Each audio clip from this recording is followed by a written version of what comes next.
Morning students. पिछली class में जो था हमने पढ़ा था एंगल ऑफ फ्रिक्शन, है ना, फ्रिक्शन और उसके टाइप्स, ठीक है, क्या होता है स्टैटिक फ्रिक्शन, क्या होता है काइनेटिक फ्रिक्शन, क्या होता है रोलिंग फ्रिक्शन, है ना। ठीक है, today our topic is angle of repose. Angle of repose.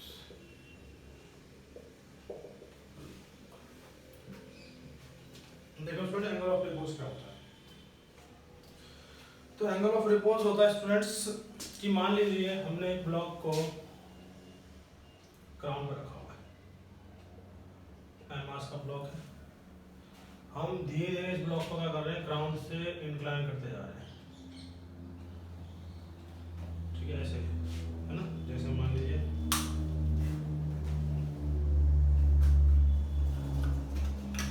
ठीक है, ये ग्राउंड मान लेते हैं और ये क्या स्टूडेंट्स ब्लॉक है, हमने ऐसा रखा हुआ है। धीरे धीरे हम इसको क्या कर रहे हैं, टिल्ट करते जा रहे हैं। देखिए टिल्ट, धीरे धीरे इसको क्या कर रहे हैं, टिल्ट करते जा रहे हैं, टिल्ट करते जा रहे हैं, टिल्ट करते जा रहे हैं। और एक पर्टिकुलर एंगल पे क्या होगा, ये जस्ट बिगिन टू स्लाइड हो जाएगा।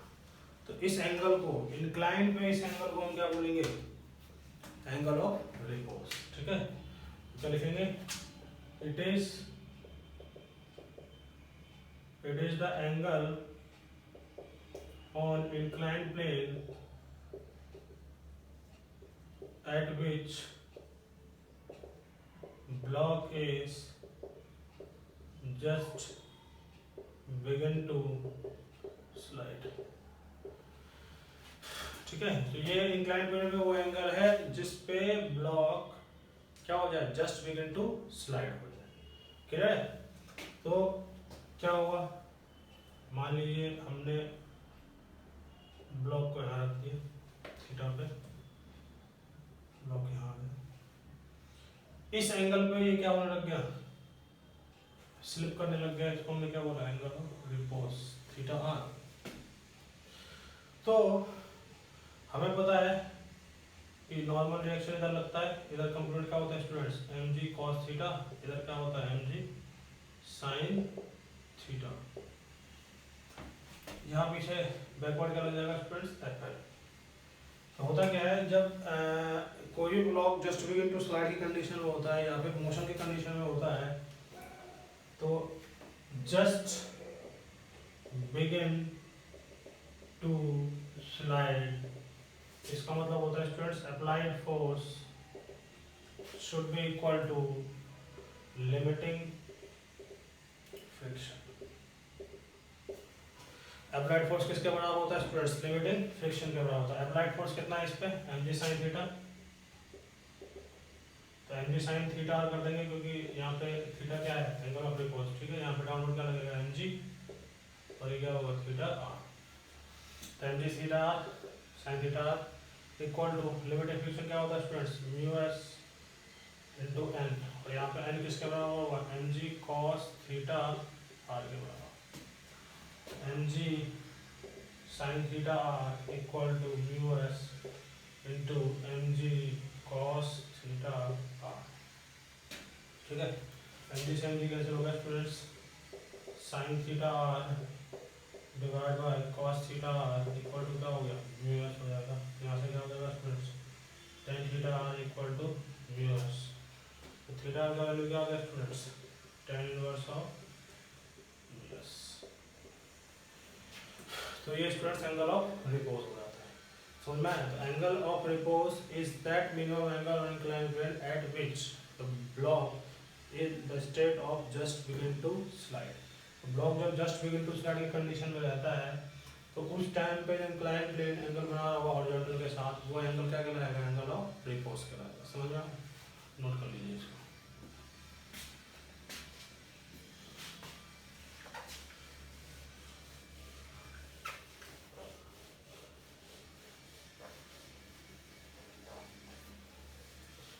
अब देखिए एक केस ले रहा हूं मैं, एक ब्लॉक है, ठीक है, इस पे हमने लगा दिया फोर्स, एंगल का लेकर हमने थीटा, ब्लॉक का मास कितना है, ठीक है। आपसे पूछ रहा है find minimum force force required to move the block. यहाँ पे म्यू क्या है, coefficient of friction. Clear, mu is the coefficient of friction.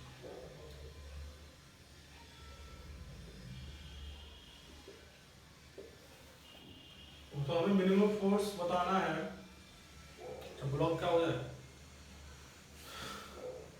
Move करना स्टार्ट कर दिया, हमें वो फोर्स की वैल्यू बताना है। तो हमने मान लिया कि उस फोर्स को करते एंगल लगा दिया, थीटा एंगल लगा दिया। जैसा कि कैसे इसको सॉल्व करते हैं, ये ब्लॉक है, इस पे फोर्स लग रहा है, एंगल क्या है थीटा, तो इसके दो को हम कर लेंगे, हो जाएगा cos थीटा और क्या हो जाएगा स्टूडेंट्स साइन थीटा। तो ग्राउंड से कांटेक्ट में है तो डाउनवर्ड क्या लग जाएगा स्टूडेंट्स, अपवर्ड क्या लग जाएगा इस पे नॉर्मल। तो देखिए normal plus F sine theta, देखिए वर्टिकल में कौन कौन सा फोर्स है इस ब्लॉक में, एक ब्लॉक है नॉर्मल और एक है F sine theta. Normal plus F sine theta किसके बराबर हो जाएगा, ठीक है, इसका तो नॉर्मल का वैल्यू क्या होगा mg minus sine of theta. उसके बाद जस्ट बिगिन टू स्लाइड, जब जस्ट बिगिन टू स्लाइड होता है उस केस में एफ अप्लाइड किसके बराबर हो जाता है स्टूडेंट्स, लिमिटिंग फ्रिक्शन के बराबर हो जाता है। एफ एल निकाल सकते हैं जब फ्रिक्शन क्या हो जाएगा, F L just begin to slide है, इसका मतलब अप्लाइड फोर्स क्या है, ये एफ एल की वैल्यू निकालना चाहते हैं। एफ एल बराबर क्या होगा students, mu into N, N का वैल्यू क्या है म्यू इनटू एन है हमारे पास mg minus F sine theta. ये आ गया हमारे पास लिमिटिंग फ्रिक्शन, यहाँ पुट कर देंगे हम, क्या आएगा एफ अप्लाइड कितना है students, F cos theta, horizontal direction में एफ कॉस थीटा है और हॉरिजॉन्टल में क्या है लिमिटिंग फ्रिक्शन है, तो कितना हो जाएगा mu into mg minus F sine theta, F cos theta equal to mu mg minus mu F sine theta. इसको कर लेंगे F cos theta plus mu F sine theta equal to mu mg, F common ले लेंगे students, cos theta plus mu sine theta equal to mu mg, F का value क्या हो जाएगा students mu mg divide by cos theta plus mu sine theta. ठीक है, तो ये हमारे पास अप्लाइड फोर्स का वैल्यू आता है। इस फोर्स को स्टूडेंट्स हमें क्या करना है, मिनिमम करना है। अब इस फोर्स को हमें मिनिमम करना है, देखिए फोर्स इज मिनिमम, मिनिमम कब होगा स्टूडेंट्स, देखिए म्यू कांस्टेंट है, एम कांस्टेंट है, जी कांस्टेंट है, यहाँ से हम क्या कर सकते हैं, यहाँ पे थीटा देखो वेरिएबल, हम थीटा को किसी भी एंगल पे चेंज कर सकते हैं, कभी 0 ले सकते हैं, कभी 30, कभी 60, जो भी। तो उस केस में हमें इसको क्या करना पड़ेगा, मैक्सिमम करना पड़ेगा। For F to be minimum cos theta plus mu sine theta should be maximum. ठीक है, इसको तो अगर मान लें x equal to cos theta plus mu of sine theta, इसको अगर हमें मैक्सिमम करना हो तो देखिए हमने ट्रिग्नोमेट्री में पढ़ रखा है cos थीटा का कोएफिशिएंट कितना है 1, तो इसका मैक्सिमम मिनिमम वैल्यू जो होता है वो क्या होता है, इसके कोएफिशिएंट का स्क्वायर कर देते हैं और अंडर रूट लेते हैं, इसकी वैल्यू यहाँ से यहाँ तक लाई करेगी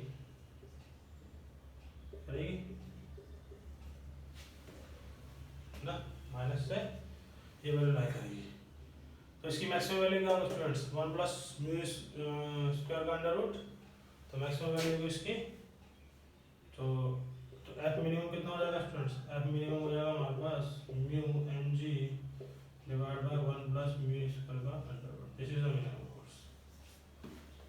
क्लियर, तो इसकी क्या हो जाएगी मिनिमम वैल्यू, क्योंकि ये वैल्यू होती है मिनिमम और ये वैल्यू क्या होती है स्टूडेंट्स मैक्सिमम, मैक्सिमम से डिवाइड कर दिया हमने, तो इसकी वैल्यू ये मैक्सिमम होगी, ये मिनिमम होगी, तो अब मिनिमम की वैल्यू क्या आ गई, समझ में आ रहा है। हाँ नोट कर लीजिए इसको, तो ध्यान रखिएगा कभी कोई ब्लॉक अगर हॉरिजॉन्टल सरफेस पे रखा है, हमसे बोलेगा कि आप फोर्स बताइए, मिनिमम फोर्स जिससे ब्लॉक अगर just begin to start condition में आ जाए तो उस फोर्स का वैल्यू होगा mu mg divide by 1 plus mu square का अंडर रूट, समझ में आ रहा है, नोट कर लीजिए।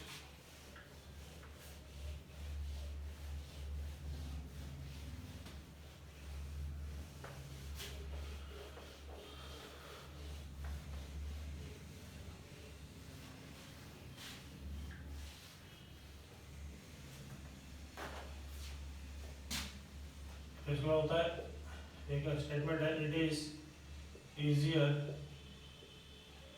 to pull than to push। हमसे बोल रहा है कि पुल करना ज़्यादा आसान होता है एज कम्पेयर टू पुश करना। ठीक है, अब देखिए एक ऑब्जेक्ट है, उस पर हमने फोर्स लगाया ऐसे थीटा एंगल पे, तो इसको हम क्या बोलेंगे, इसको हम कर रहे हैं पुल।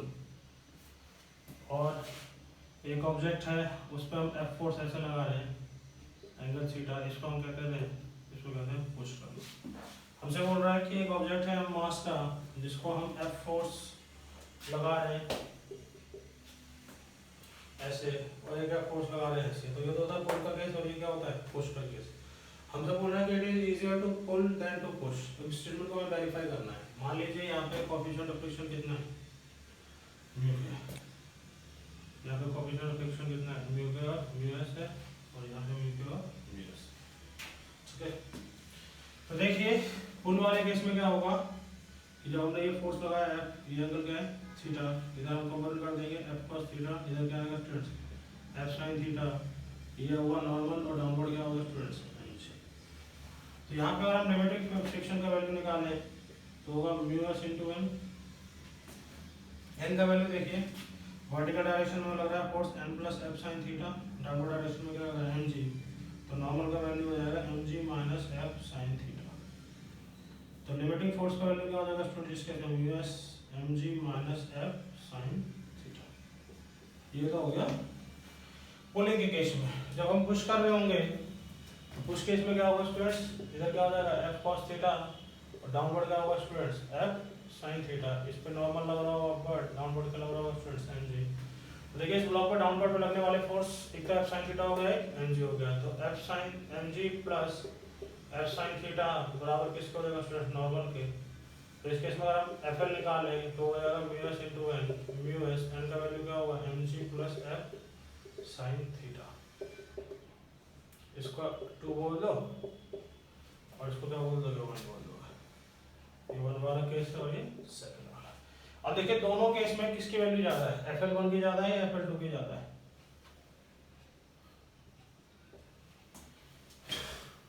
बताइए। देखिए FL में क्या हो रहा है, FL1 में mg में से कुछ सब्ट्रैक्ट हो रहा है, यहाँ में mg में कुछ जोड़ा, तो ये वैल्यू ज्यादा है। FL2 should be greater than equal to क्या होगा FL1। FL2 का वैल्यू FL1 से क्या होगा ज्यादा होगा। इसका मतलब हमें इस वाले केस में ज्यादा फोर्स लगाना पड़ेगा ऑब्जेक्ट को पुश करने के लिए, क्योंकि यहाँ पे स्टैटिक फ्रिक्शन का जो मैक्सिमम वैल्यू है उसकी वैल्यू क्या आ रही है, ज्यादा हो रही है। जब तक हम उस वैल्यू को क्रॉस नहीं करेंगे स्टैटिक फ्रिक्शन की मैक्सिमम वैल्यू को, जब तक ऑब्जेक्ट मूव नहीं कर सकता। ठीक है, तो इसलिए FL2 should be greater than equal to FL1। तो इसे लिख सकते हैं हम, so more force is required to move the object in case of pushing। इसलिए पुश करने में हमें ज़्यादा फोर्स की जरूरत पड़ती है, क्योंकि वहाँ पे नॉर्मल रिएक्शन की वैल्यू ज़्यादा आती है, और नॉर्मल के ज़्यादा होने से स्टैटिक फ्रिक्शन की जो मैक्सिमम वैल्यू होती है नेगेटिव फ्रिक्शन वो क्या हो जाता है, बढ़ जाता है। समझ में आ रहा है, तो ये केस हो जाता है। क्लियर है, नोट कर लीजिए इसको।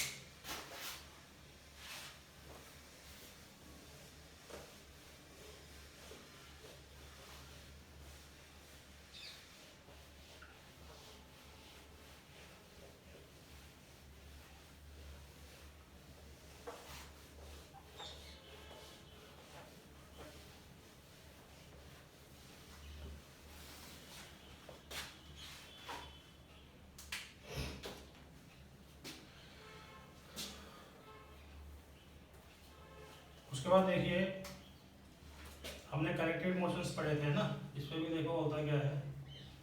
मान लीजिए एक ब्लॉक है इस टाइप से, ये मास m1 है, ये मास है m2 है। ठीक है, यहाँ पे कोएफिशिएंट ऑफ फ्रिक्शन कितना है, मान लेते हैं ऐसा कि ब्लॉक चल रहा है, बहुत ब्लॉक चल रहा है, तो एक्सेलरेशन ये डाउनवर्ड होगा, तो इसका ये क्या होगा हॉरिजॉन्टल होगा। ठीक है, देखिए स्टूडेंट यहाँ पे फ्रिक्शन है, तो डाउनवर्ड क्या लगेगा स्टूडेंट्स पहले इस पे, M1G लगेगा, अपवर्ड क्या लगेगा, टेंशन T, इसी तरह इधर टेंशन T, इधर टेंशन T और इधर क्या लगेगा टेंशन T। समझ में आ रहा है? उसके बाद देखिए इधर जब ये ब्लॉक आगे जा रहा होगा तो इसका फ्रिक्शन कितना हो जाएगा स्टूडेंट्स, पीछे की तरफ हो जाएगा, दैट इज Fk। ठीक है, अपवर्ड क्या हो जाएगा इस पे स्टूडेंट्स, नॉर्मल, और डाउनवर्ड क्या हो जाएगा इस पे m2। तो नॉर्मल किसके बराबर हो जाएगा स्टूडेंट्स, m2g का। तो Fk का वैल्यू क्या होता है, म्यू के इनटू n। तो Fk का वैल्यू क्या हो जाएगा स्टूडेंट्स, म्यू का इनटू नॉर्मल किसके बराबर है, m2g के बराबर है। ये Fk का वैल्यू आ गया। अब हम बात करें इस ब्लॉक की, फॉर M1 ब्लॉक।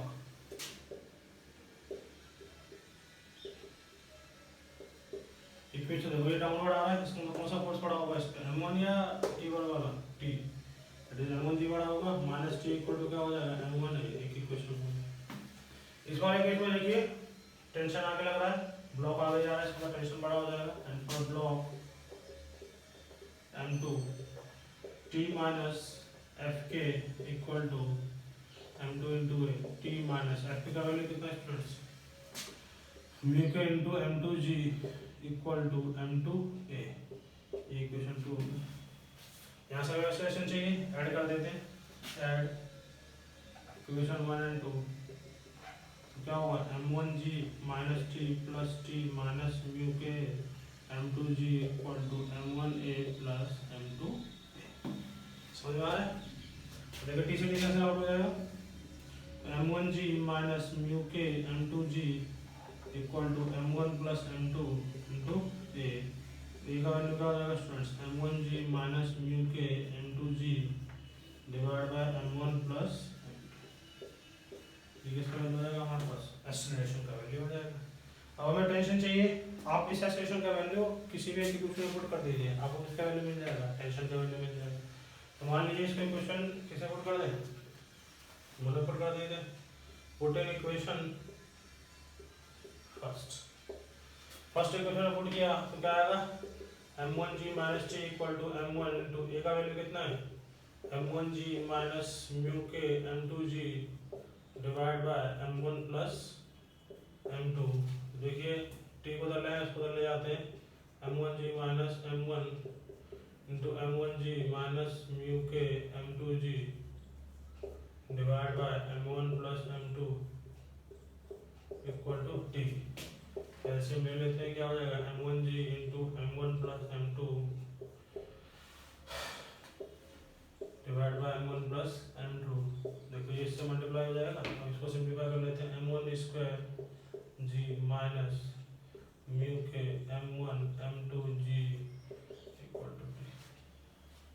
ठीक है, अब देखिए यहाँ से M1 square G plus M1 M2G, M1 से M1 मल्टीप्लाई होगा, M1 स्क्वायर हो गया into G plus M1 M2G minus M1 square G minus mu K M1 M2G divide by M1 plus M2। ये किसके बराबर हो जाएगा, T के बराबर। देखिए इससे कैंसिल आउट हो गया, क्या रिजल्ट आया, M1 M2G minus mu K M1 M2G divide by M1 plus M2 equal to T। यहाँ से M1 M2G कॉमन ले लेंगे, 1 माइनस क्या आ गया, mu K divide by M1 plus M2 equal to किसका आ गया, टेंशन का आ गया। हमारे स्टूडेंट्स, तो यहाँ से हमने टेंशन ऐसे कैलकुलेट कर लिया। अब यहाँ पे मान लीजिए हमें पर्टिकुलर वैल्यू दे देता है M1 M2 की, म्यू की वैल्यू देता, फॉर्मूला पुट करते हैं, हमारे पास क्या आता है, रिजल्ट आता है, एक्सेलरेशन भी आता है और टेंशन भी आता है। क्लियर है, नोट कर लीजिए इसको।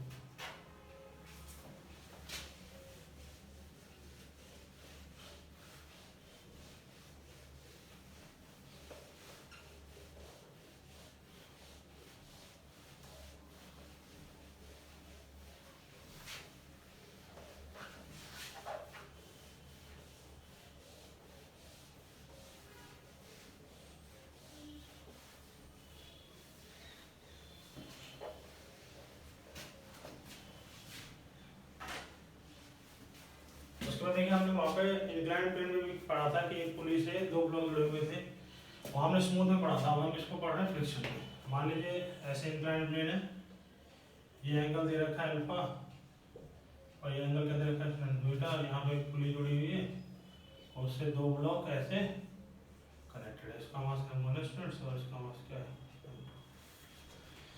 हमारा है। मान लेते हैं m1 is greater than m2 और ऐसा हम मानते हैं कि ये ब्लॉक चल रहे हैं, इसका एक्सीलरेशन ये दे रहा है और इसका एक्सीलरेशन ये अपवर्ड है। यहाँ पे कोएफिशिएंट ऑफ फ्रिक्शन कितना है स्टूडेंट्स μ2 है और यहाँ पे कोएफिशिएंट ऑफ फ्रिक्शन कितना है स्टूडेंट्स μ1 है। ठीक है ओके। तो सबसे पहले अगर ये ब्लॉक चल रहा है तो इसको देखो, ये सिचुएशन हमें दे रखा है, ग्राउंड पे रखा हुआ है, समझ में आ रहा है। अब देखिए इस पे क्या होगा, इसका फ्री बॉडी पहले बना लेते हैं। देखिए एंगल अल्फा और ये एंगल क्या स्टूडेंट्स बीटा, ये ली है, ये ब्लॉक ऐसे है, इधर m1 है और इधर क्या है m2। तो सबसे पहले इस पर नॉर्मल n2 मान लेते हैं, इस पर नॉर्मल क्या मान लेते हैं n1। ये ब्लॉक चल रहा है इधर और ये ब्लॉक चल रहा है इधर। अगर ये ब्लॉक इधर चलेगा तो इसमें फ्रिक्शन कितना लग जाएगा स्टूडेंट्स पीछे, इसको मान लेते हैं f1। ये ब्लॉक अगर इधर चल रहा है तो इसमें फ्रिक्शन कितना लग जाएगा स्टूडेंट्स पीछे, इसको मान लेते हैं f2। इधर क्या आएगा स्टूडेंट्स m2g sin अल्फा, उसके परपेंडिकुलर क्या आ जाएगा m1g cos ऑफ अल्फा, है ना। इसी तरह क्या आ जाएगा m1g cos beta, m1g sin, समझ में आ रहा है। इधर क्या लग जाएगा एक टेंशन टी, उधर क्या लग जाएगा एक टेंशन टी, समझ में आ रहा है। ये हमने इसका फ्री बॉडी डायग्राम ड्रॉ किया, क्लियर है। तो सबसे पहले इस डायग्राम को देख के हम जो वैल्यू निकाल लेते हैं वो सबसे पहले निकाल लेते हैं नॉर्मल का वैल्यू। n1 का वैल्यू देखो स्टूडेंट्स किसके बराबर हो जाएगा m1g cos बीटा के बराबर, और n2 का वैल्यू किसके बराबर हो जाएगा m2g cos अल्फा के बराबर। ठीक है, अगर हम अब इसमें fl ये fk1 लिख लेते हैं, fk1 का वैल्यू जाएगा दैट इज μ1 into n1 और fk2 का वैल्यू क्या हो जाएगा स्टूडेंट्स μ2 into n2। μ1 का वैल्यू μ1 हमें दे रखा है, n1 कितना है स्टूडेंट्स, n1 का वैल्यू है हमारे पास m1g cos बीटा और इधर है μ2, n2 का वैल्यू दे रखा है n2g cos अल्फा। ठीक है, तो यहाँ हमने किसका वैल्यू निकाल लिया fk1 और fk2 का वैल्यू निकाल लिया। अब हमें इक्वेशन लिखना है, इक्वेशन को लेके ये एंगल क्या है अल्फा, ये ब्लॉक है ऊपर टेंशन टी लग रहा है, इधर इस पे क्या लग रहा है m2g sin अल्फा और ये क्या लग रहा है स्टूडेंट्स f2 बोला हमने इसको, f2 ले लो, ये f1 है और ये क्या है f2 है।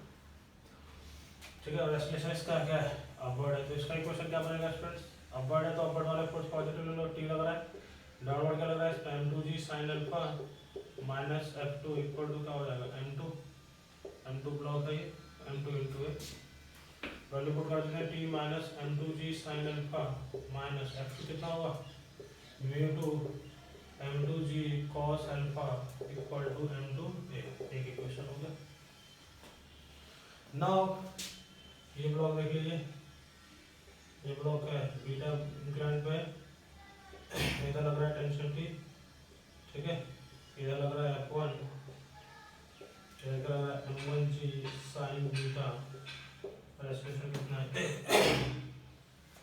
तो क्या हो जाएगा m1g sin beta minus t minus f1 equal to m1 into a, value put कर दीजिए m1g sin beta minus t minus μ1 m1g cos of beta equal to m1। Equation क्या होगा 2 सुन आ रहा है। अब उसका क्या किया हमने इक्वेशन 1 और 2 को ऐड कर दिया, ऐड इक्वेशन 1 एंड 2। ये क्वेश्चन का one of the toughest problem में से है, इसको ध्यान से समझना है। ऐड कर दिया तो t माइनस m2g, यहाँ पे देखो जी मिस हो गया, m2g sin alpha minus μ2 m2g cos alpha equal to m2a plus m1g sin beta minus t minus μ1 m1g cos beta तो देखिए टी से टी कैंसिल आउट हो जाएगा। रिजल्ट में देखिए अगर m1g sine beta minus m2g sine alpha, इधर देखिए minus mu two m2g cos alpha minus mu one m1g cos beta equal to क्या होगा m1 प्लस m2 इंटू। समझ आ रहा है? अब उसके बाद देखिए कॉमन क्या क्या आ रहा है इसमें, कॉमन बहुत कम आ रहा है। देखो m1 m2 वाले साथ ले लो, देखो m1g साइन बीटा वाला देखो ये रहा कहाँ है, m1g वाला देखो कहाँ है, ये रहा m1g। क्या हुआ देखो साथ साथ लिख लेते हैं, m1g sine beta minus mu one m1g cos beta minus m2g sine alpha minus mu two m2g cos alpha equal to m1 plus m2 into. Common ले लो देखो इसमें से क्या ले लेते हैं कॉमन, m1g क्या बचेगा यहाँ पे sine beta minus mu one cos beta, इधर माइनस m2g कॉमन ले लो, sine alpha plus mu two cos alpha equal to m1 plus m2 into a। तो a का वैल्यू कितना आ जाएगा स्टूडेंट्स, a का वैल्यू आ जाएगा m1g to sine beta minus mu one cos beta minus m2g sine alpha plus mu two cos alpha divided by m1 plus m2।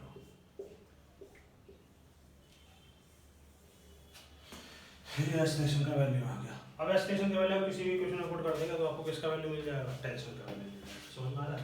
तो ये थोड़ा लेंदी है, तो इसमें क्या होता है कि हमें अब वैल्यू देगा एग्जैक्ट, हम उसी तरीके से ये सभी क्वेश्चन बना लेंगे और सॉल्व करते जाएंगे ताकि हमें इतने बड़े एक्सप्रेशन को याद रखने की जरूरत नहीं है। समझ में आ रहा है? नोट कर लीजिए इसको।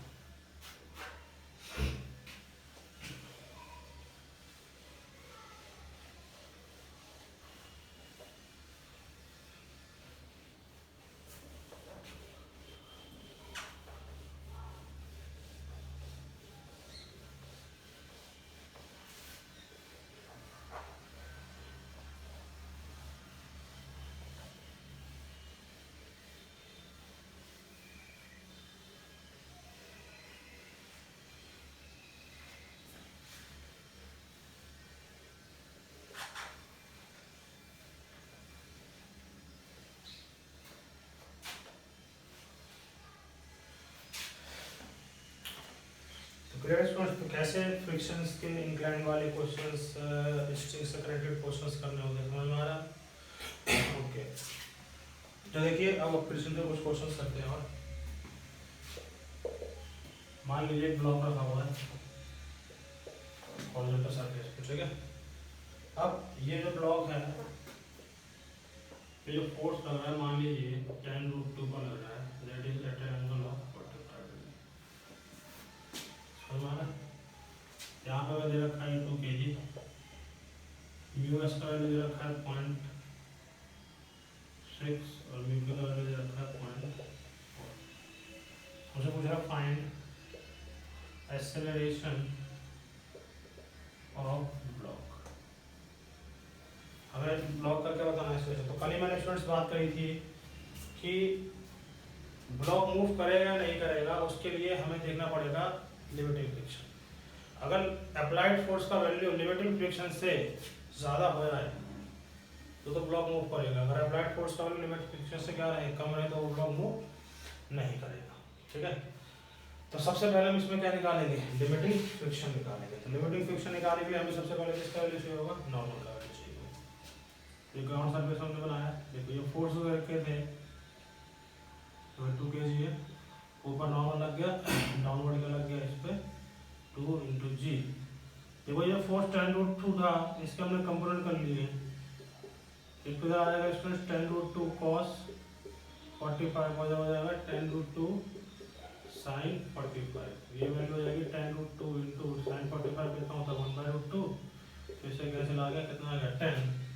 इसी तरह 10√2 × cos 45 भी 1/√2 होता है, इसकी वैल्यू भी कितनी आ गई 10। इसका मतलब ये हुआ स्टूडेंट इस ब्लॉक पे हॉरिजॉन्टल मिलने वाला फोर्स एक 10 है वर्टिकल में नॉर्मल लग रहा है, वर्टिकल में क्या लग रहा है 10 लगा, डाउनवर्ड कितना लग रहा है इस पे 2g, और 2g का 2 into 10 दैट इज 20, g का वैल्यू मैं 10 लेगा। हमारा वैसे जी का वैल्यू क्या लेते हैं 9.8, बट कैलकुलेशन की सिंपलिसिटी के लिए जी का वैल्यू क्या है 10 ले रहा हूँ। तो देखिए यहाँ से नॉर्मल प्लस 10, क्योंकि वर्टिकल में नॉर्मल लग रहा है और 10 लग रहा है, तो n प्लस 10 इक्वल टू कितना हो जाएगा 20, तो नॉर्मल का वैल्यू कितना आ गया 10 आ गया। अब fn का वैल्यू मुझे निकालना हो तो क्या होता है μs into n, μs कितना है 0.6, n कितना है स्टूडेंट्स 10, तो कितना आ गया स्टूडेंट्स 6, fn का वैल्यू कितना आ गया 6। अब देखिए हॉरिजॉन्टल डायरेक्शन में जो लगने वाला फोर्स है वो कितना है 10, रोकने वाला इसको फोर्स कितना है 6, तो क्या अप्लाइड फोर्स की वैल्यू लिमिटिंग फ्रिक्शन से ज्यादा है? हाँ देखिए इसमें ज्यादा आ रहा है, इसका मतलब ये ब्लॉक क्या करेगा मूव करेगा, और ब्लॉक मूव करेगा तो उसमें कौन सा फ्रिक्शन ऐड करने जाएगा स्टूडेंट्स काइनेटिक फ्रिक्शन। तो अब हमें काइनेटिक फ्रिक्शन भी निकालना होगा, तो F का वैल्यू क्या हो जाएगा म्यू के इनटू एन, म्यू का कितना है स्टूडेंट्स 0.4, एन का वैल्यू कितना है 10, कितना आ गया स्टूडेंट्स ये 4 न्यूटन आ गया। तो F का वैल्यू कितना आ गया 4 न्यूटन आ गया, समझ में आया? अब उसके बाद F का वैल्यू हमारे पास आ गया, तो इसका मतलब जब 10 न्यूटन का फोर्स लगने लगेगा ब्लॉक पे, तो डाउनवर्ड पीछे जो बैकवर्ड लगेगा वो क्या लग जाएगा F के लगने लगेगा, और स्पेसिफिकेशन कितना मान लेते हैं स्टूडेंट्स A। तो देखिए 10 तो फॉरवर्ड लग रहा है, बैकवर्ड क्या लग रहा है F के, तो नेट फोर्स हो गया, एंड दिस नेट फोर्स को तो हम क्या करते हैं mass into acceleration, net force कितना हो जाएगा 10 माइनस F कितना है स्टूडेंट्स 4 इक्वल टू मास कितना है 2, एक्सीलरेशन कितना है निकालना है, 10 में 4 या 6 इक्वल टू 2a, तो a का वैल्यू कितना आ गया स्टूडेंट्स 3 मीटर पर सेकंड।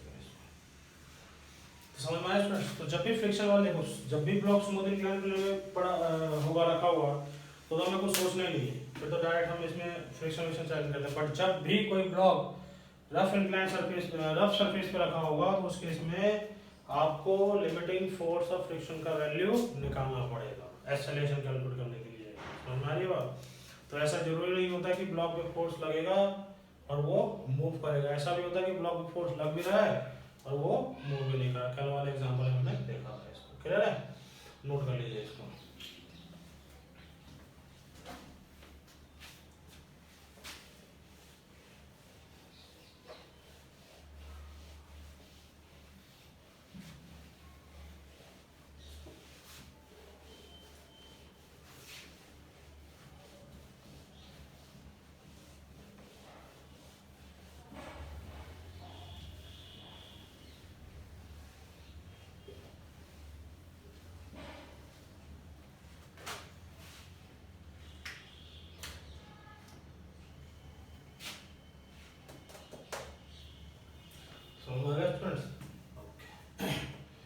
उसके बाद देखिए मैं आपको इसमें बता रहा हूँ, थोड़ा सा आइडिया दे रहा हूँ। देखो फ्रिक्शन इन्वॉल्व करेंगे कुछ केसेस में, उसके लिए हम पढ़ लेते हैं थोड़ा सा सेंटीमीटर फोर्स के बारे में।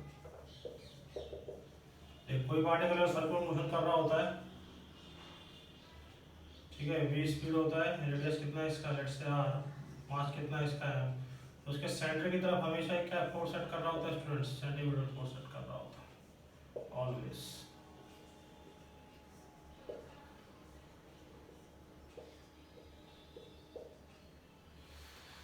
समझ में आ रहा है कि अगर कोई भी पार्टिकल अगर सर्कुलर मोशन में घूम रहा है तो उसके सेंटर की तरफ कर रहा है सेंटीमीटर प्लस एड करेगा। मान लीजिए हमने थ्रेड से एक मास को टेस्ट कर रखा है, तो इस ब्लॉक पे डाउनवर्ड क्या लग जाएगा स्टूडेंट्स, टेंशन क्या लग जाएगा अंदर की तरफ लग जाएगा, क्योंकि tension is always vector away from point of contact. तो टेंशन हमेशा पॉइंट ऑफ कांटेक्ट से अवे लगता है और हमेशा किधर लगता है स्ट्रिंग की तरफ लगता है, इसका मतलब ये टेंशन ऊपर लग जाएगा।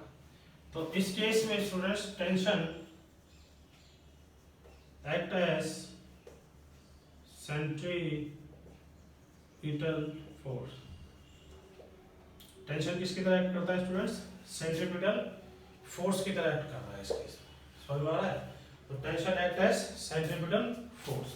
तो tension is not a fundamental force, कोई भी फोर्स सेंट्रीपिटल फोर्स की तरह एक्ट कर सकता है, क्लियर है?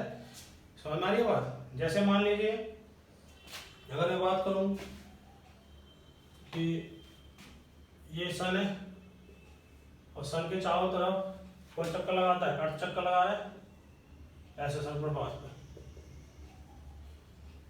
तो मास ऑफ अर्थ कितना है, मास ऑफ सन ms है और मास ऑफ अर्थ कितना है me है। तो सेंटर की तरफ या इन दोनों पे कौन सा फोर्स लग रहा है स्टूडेंट्स, इन दोनों पे एक दूसरे पे कौन सा फोर्स, ये इसको अट्रैक्ट कर रहा है और ये भी इसको अट्रैक्ट कर रहा है, कौन से फोर्स है, ग्रेविटेशनल फोर्स। और उनके बीच में लगने वाला ग्रेविटेशनल फोर्स कितना होगा, g mass of sun mass of earth divide by distance मान लेते हैं r इनटू r स्क्वायर। तो उस केस में ग्रेविटेशनल फोर्स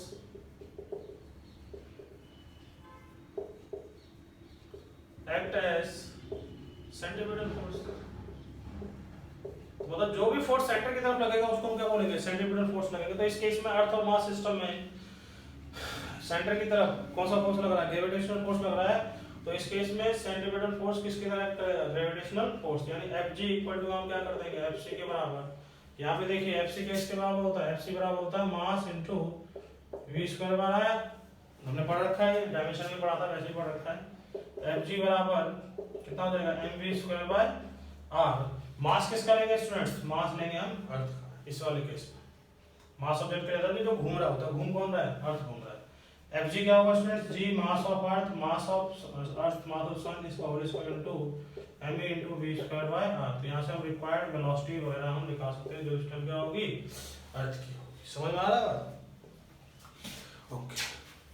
तो अर्थ और सन सिस्टम में सेंटीमीटर फोर्स का काम कौन करता है, ग्रेविटेशनल फोर्स एक्ट करता है, ठीक है। अब मान लीजिए कोई सर्कुलर टर्निंग है, ठीक है, ये मान लीजिए यहाँ पे एक कार है तो जो r रेडियस के एक सर्कुलर टर्न में रोटेट कर रही है, घूम रही है v स्पीड से, मास कितना है इसका।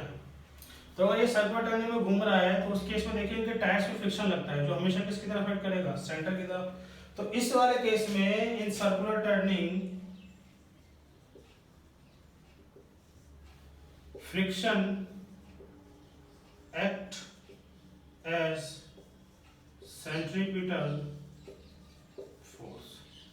फ्रिक्शन किसकी तरह एक्ट करता है स्टूडेंट्स, सेंट्रीपिटल फोर्स की तरह एक्ट करता है। समझ में आ रहा है। तो सर्कुलर टर्निंग के केस में हॉरिजॉन्टल जो सर्कुलर टर्निंग होता है आपने देखा होगा, गोल चक्कर में चक्कर लगाना, उस केस में जो फ्रिक्शन एक्ट करता है या किसी भी smooth horizontal rough horizontal surface है, ठीक है, वहां पे कोई भी हम एक सर्कुलर टर्न लेना चाहते हैं कार से या साइकिल से या बाइक से, तो उस केस में हमारे बाइक्स के टायर पे जो लगने वाला सेंट्रीपिटल फोर्स होगा सेंटर की तरफ, वो कौन सा होगा, दैट इज फ्रिक्शन। समझ में आ रहा है। तो अर्थ और सन सिस्टम में सेंट्रीपिटल फोर्स का काम कौन करता है, ग्रेविटेशनल फोर्स, ठीक है। थ्रेड से अगर एक ब्लॉक बंधा है उसको अगर हम सर्कल में रोटेट करा रहे हैं तो उस केस में सेंट्रीपिटल फोर्स का काम कौन करता है स्टूडेंट्स, टेंशन एक्ट करता है, ठीक है। हॉरिजॉन्टल ट्रैक पे अगर कोई कार को हम सर्कुलर टर्न कराना चाहते हैं हॉरिजॉन्टल सरफेस पे, तो उस केस में सेंट्रीपिटल फोर्स का काम कौन करता है स्टूडेंट्स, फ्रिक्शन काम करता है। तो सेंट्रीपिटल फोर्स का मतलब समझ में आया। तो centripetal force is not a fundamental force, any force in universe act as centripetal force. कोई भी फोर्स सेंट्रीपिटल फोर्स की तरह एक्ट कर सकता है। जैसे एक और देखिए इसका एग्जांपल है, मान लीजिए यहाँ पे सिर्फ एक पार्टिकल है और एक सर्कुलर ट्रैक है इस टाइप से, यहाँ पे पार्टिकल v वेलोसिटी से मान लो हमने यहाँ पे धक्का दिया और ऐसे घूम के ऐसे घूम के यहाँ आ रहा है। देखिए यहाँ पे किसी थ्रेड से तो कनेक्टेड नहीं है, बट अगर कोई कांटेक्ट है तो वहाँ पे क्या लगेगा, नॉर्मल। नॉर्मल देखिए हमेशा किधर लगेगा, सेंटर की तरफ लगेगा। Normal always acts towards centre. तो इस वाले केस में normal act as centripetal force. तो इस वाले केस में नॉर्मल किसकी तरह एक्ट करेगा स्टूडेंट, सेंट्रीपिटल फोर्स की तरह एक्ट करेगा। समझ में आ रहा है। तो सेंट्रीपिटल फोर्स कब एक्ट करता है, सेंट्रीपिटल फोर्स कब एक्ट करेगा, जब भी कोई पार्टिकल कैसा मोशन कर रहा होगा, सर्कुलर मोशन कर रहा होगा, तो उस केस में सेंटर की तरफ एक सेंट्रीपिटल फोर्स हमेशा एक्ट करेगा। उसी सेंट्रीपिटल फोर्स की वजह से वो क्या कर रहा होगा, सर्कल में घूम रहा होगा, ठीक है। अगर सेंट्रीपिटल फोर्स ना हो स्टूडेंट्स तो वो सर्कल में नहीं घूमेगा। एक और एग्जांपल देखिए, आपने पढ़ा भी है कि एक न्यूक्लियस है जो पॉजिटिवली चार्ज होता है और उसके चारों तरफ कौन चक्कर लगा होता है स्टूडेंट्स, उसके चारों तरफ चक्कर लगा होते हैं इलेक्ट्रॉन, चक्कर लगा रहे। रेडियस मान लेते हैं इसका, देखिए ये प्लस चार्ज है, ये माइनस चार्ज, और प्लस चार्ज और माइनस चार्ज के बाद में कौन सा फोर्स लगता है, इलेक्ट्रोस्टैटिक फोर्स लगता है। That is force equal to k q1 q2 by R square. तो इस फोर्स को स्टूडेंट बोला जाता है इलेक्ट्रिकल फोर्स। क्या बोलते हैं इसको? Electrical force. तो इस वाले केस में electrical force Fe act as centimetre force. ठीक है, तो इसका लगता है सेंटर की तरफ लगता है हर जगह। Fe का लगेगा सेंटर की तरफ, तभी वो क्या कर रहा है, हर बार वो सर्कल में घूम रहा है। स्पीड क्या है इसकी? समझ में आ रहा है स्टूडेंट्स? तो सेंटीमीटर फोर्स हमेशा क्या लगता है? सेंटर की तरफ लगता है। ठीक है, तो कोई भी फोर्स नेचर में सेंटीमीटर फोर्स की तरह करता है, बशर्ते ये क्यों किधर लगे? सेंटर की तरफ। Clear students? तो आई होप आपको क्लियर हो रहा होगा। ठीक है, तो अभी इतना ही स्टॉप करते हैं, अभी क्लास में इसको आगे कंटिन्यू करेंगे। Thank you students.